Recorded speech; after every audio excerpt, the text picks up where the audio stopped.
And the idea of the arcade game generator is that it allows you to create factual quizzes, but in a much more fun format. And what I actually do is get the students themselves to design the quizzes here. So to give you an example of how it works, it then generates a series of games from one set of questions, which the kids find really great fun to revise from. We might use these in class, and I often do.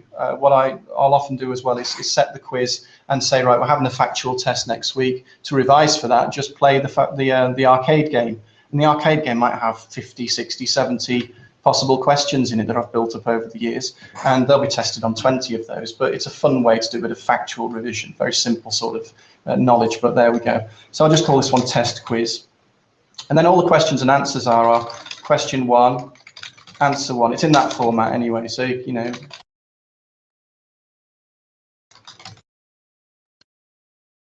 You need to have a minimum of 10, so just for the sake of demonstration, I'll just paste in the same one several times so you get an idea, and the box is just adding those. So you get the idea. The students themselves can come up with questions and answers as well, and I'll get the students to design their own quizzes and put them in as a homework exercise, and we play each other's quizzes the next time. I'll just press OK on that. You provide it with a password which allows you to edit it as the author later on.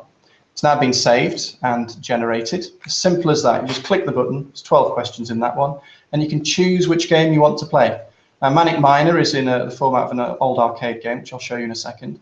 Word shoot, you basically shoot the correct answers. Cannonball, you drop a ball on the correct answers. Well, let's see. I'll show you Manic Miner first of all. This is based on my favorite game from the 1980s, when I spent far too much time playing on a ZX Spectrum, but I went into Flash and wrote a version of it, an educational version. So this is how it works. So basically, you're the little man. You're given a question at the bottom that you can see there, and you've got to jump on the correct answer. And life starts to go down, his hair goes down. Once you answer, you can the toilet, which then takes you on to the next level. If they kind of get the wrong answers, they lose lives and so on, so they then remember what the correct answer was, etc.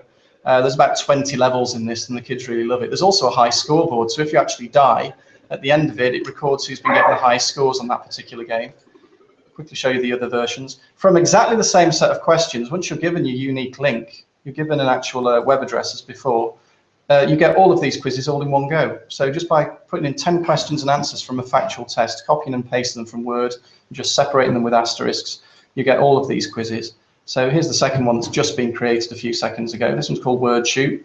When you're ready to start, you get the question at the bottom, and you have to click the correct answer. If you get the wrong one, you lose. Now this level, I'm just randomly clicking stuff here. You then get a score based on how many seconds were left on the clock at the end of that particular round. So the quicker you do it, the better. When you move to the next level, they start to move around a little bit. It gets a bit more challenging, and they get faster and faster and come in and out by level 3 and 4 and all sorts of different things. And each one is in a different tactical war of the words originally, which is why we got all these things like the Sphinx and so on.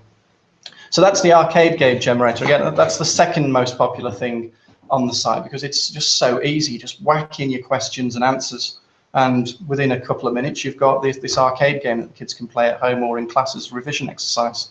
So there you go. You can share that as well. There is a facility for you just to get either the direct link. You can embed it if you have a wiki or Moodle, for example. A lot of people embed them in Moodle. You can get a web shortcut. You can get the QR code for it. Just about any format that you'd like to have the quiz in, you can make it accessible to your students. So if you had the QR code, the students could simply scan the code and start to play the game immediately.